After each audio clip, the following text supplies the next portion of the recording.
there's not a long list of dudes who have played through this injury.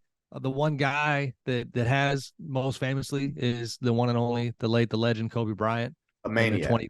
2010. Yeah, Respectfully, maniac. respectfully, a maniac. Yes. And he even, I looked it up last night. I mean, 2010 championship run. I remember it. I covered it. That was my first year as a national writer. Covered that whole thing. I think that finger had a little something to do with him shooting 6 of 24 in game 7 against the Celtics. But he got that finger injury. I want to say, I think it was December 11th, like Ooh.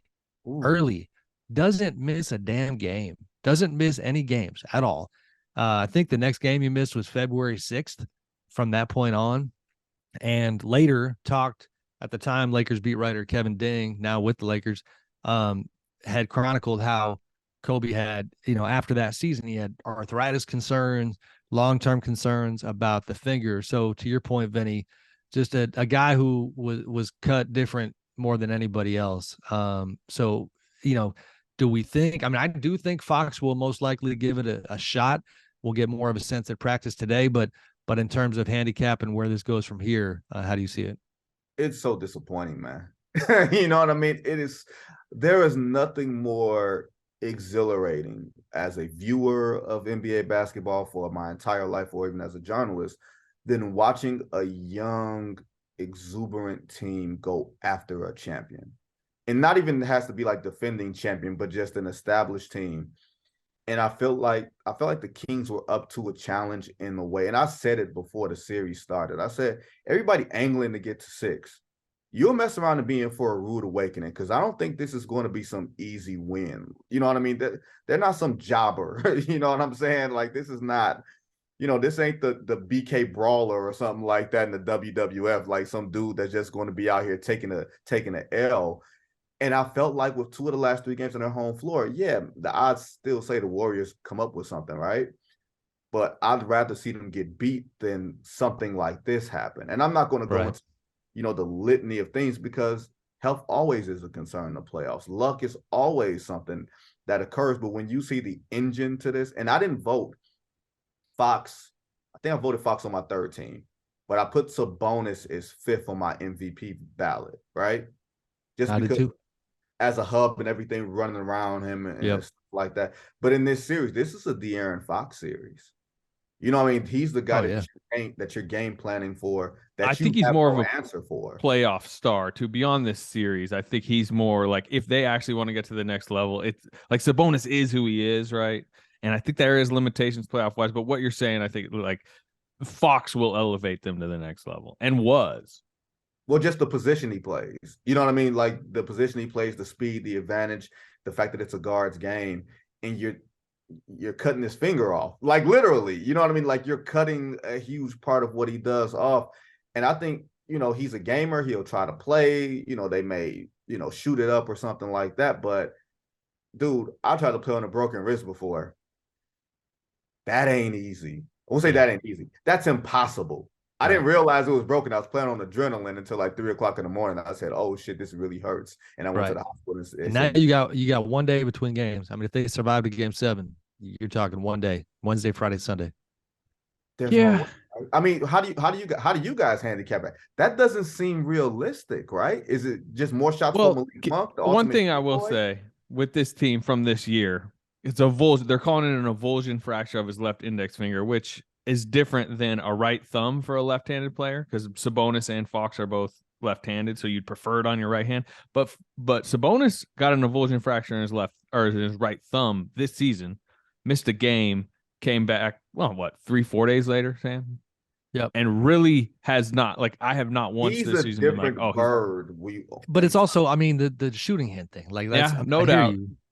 That's, And this is what we don't know. Like, how bad is it? What are the levels of it? The play it seemed to happen was 4 minutes left. He was really good down the stretch. You're right. Like adrenaline wears off, swells up, whatever. To me, it's not completely out of the question that we're watching game 5. Like, oh, doesn't look like, we can't really tell how much it's affected him, or maybe he doesn't even play and it's yeah. I mean, it over. does potentially it creates a great playoff moment if he plays well. Then he's got a little bit of a legend that he's creating. We'll see. But I'm with you, Vinny, in the idea that in a perfect world, we hate when this health stuff gets in the way. And even, we were breaking down Bucks Heat, and Jimmy was incredible. The Heat win that game, but I wish Giannis was 100%, like he had a thing 6 minutes to go in the game where I wish Giannis had a functional coach. A living, breathing coach. He should have been on the first part of the pod. I don't know that we can go down this road right now. Well, and this is coach related as well. And I'm beating this horse to death. This whole Memphis Kings comparison. I think about Fox, and let's just, I guess, pull a few takeaways, regardless of what happens in this series, things we have learned. A couple years back, our buddy, our friend, our colleague, Amin Elasan, I know you famously, were going. And he was right at the time. He was right. Yep. Famously said that Ja Morant is who De'Aaron Fox thinks he is. And Kings fans were not happy. And now we have an interesting, timeline parallel between what's happening with Ja, what's happening with De'Aaron. The one thing that I want to hyper focus on is in terms of accountability, leadership, coaching, all those things. Every single time Mike Brown talks about De'Aaron Fox, he reminds people that he's got to get better defensively, even when he's pretty damn good. And he's pushing him to be a two-way player. De'Aaron, to his credit, has been wide open ears, keeping his mouth shut for the most part, and has been incredibly coachable. And then it does not feel like with Ja and Taylor and what they're doing out there, that just feels like just let it ride, whatever he gives me. I mean, the other day, I forget if it was Desmond or Dylan. I think it was Desmond. One of his teammates in the media stuff highlighted that we need more from Ja on the defensive end. Like, your teammates should not have to be, spotlighting that. And it's another distinct difference between the two. So for Fox, I hope he can get out there, hoping to do his thing. He's been incredible. That crowd, you'll see, Vinny, it's going to be pretty lit on game 5. I mean, that's soft behavior, in my opinion. You must feel it as everyone else in the building feels. Should I take some Tylenol before the game? Should I do that? Here's the irony. The only person in the arena who I will not judge for having earplugs in is De'Aaron Fox's young son, Rain, who wears the headphones when his wife or say holds him courtside. So that is acceptable. I've never been able to kind of bite the bullet and put the old earplugs in. Some old head sports writers in the past I've seen do it. I'm probably going to regret it when I'm older and can't hear a damn thing, but it is loud. And I've made this joke on the pod before. Like, I've never seen my Apple Watch. It's a very bougie example, but my Apple Watch constantly tells me that the environment's too loud when I'm at a Kings game. So yeah, it'll be wild. We'll just see if they can do something. That is very first world, Sam. I know. Let's talk about that, Vinny. Let's have one of our conversations. off wax. No, I'm looking forward to seeing this tomorrow. And I wanted to hit your point on Ja and De'Aaron. I'm curious about what you guys think. Mike Brown says that stuff to De'Aaron, and De'Aaron can sort of take it. He says it in private, then he says it in public. When coaches and players sort of say that about Ja, I wonder if that's like a last resort. If that's like hey, we're poking, we're prodding, we're saying it privately, and you're not getting it. So now we're going to say it publicly, and we're going to say it a little more harshly. Or is there a communication disconnect? I feel like it's more of a communication disconnect all the way around there. And I'm wondering if Taylor Jenkins knows how to get to Ja. Hell, does anybody know how to get to Ja? That's the thing. I mean, it's been the year that's been the story of the year. Can anybody get to Ja? The one thing go ahead. I'll just say there's a big difference between the two. I think Fox is in year 6. What's Ja in maybe year 4? Ja's 23, Fox is 25.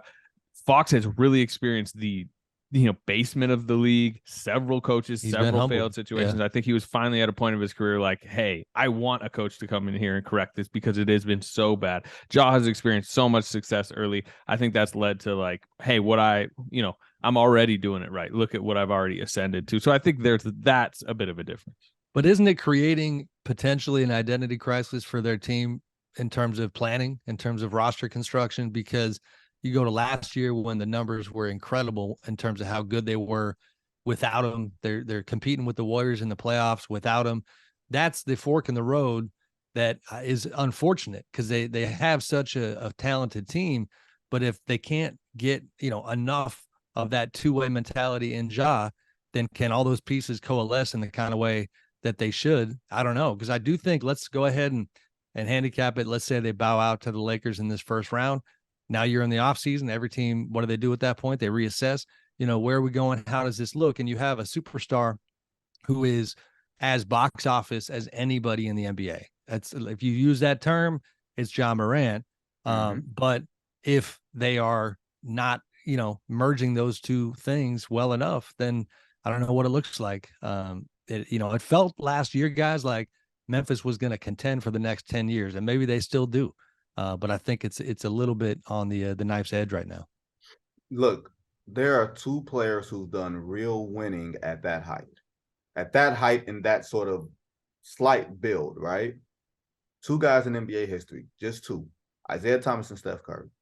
And those are two vastly different players, but you can see the archetype of how you can build around them. But those two players, even Steph, though he had his early struggles defensively, he's committed now. You know what I mean? Like, he's committed, on that end. Ja reminds me of Allen Iverson, Russell Westbrook. And if those guys were your best players, whether it was a guards league or not, there's a ceiling on how high you can go if everything revolves around those dudes. The way that you have to build your team, the type of scores you can't have around them because they demand so much oxygen. You got to have some real questions, I think. Like, I wonder if Jaren Jackson has to be more of a focus for Memphis moving forward as far as how they move their program. Can you keep Dylan Brooks around? Desmond Bane looked like a grown man for 40 minutes last night until his tank just went on E. Understandably went on E, but what is his ceiling? I think organizationally, Memphis has a lot of questions because this Western Conference ain't getting no easier. Right. As things, move along and progress. Like, this was a down year, but it was just a down year. It ain't a down 5 years.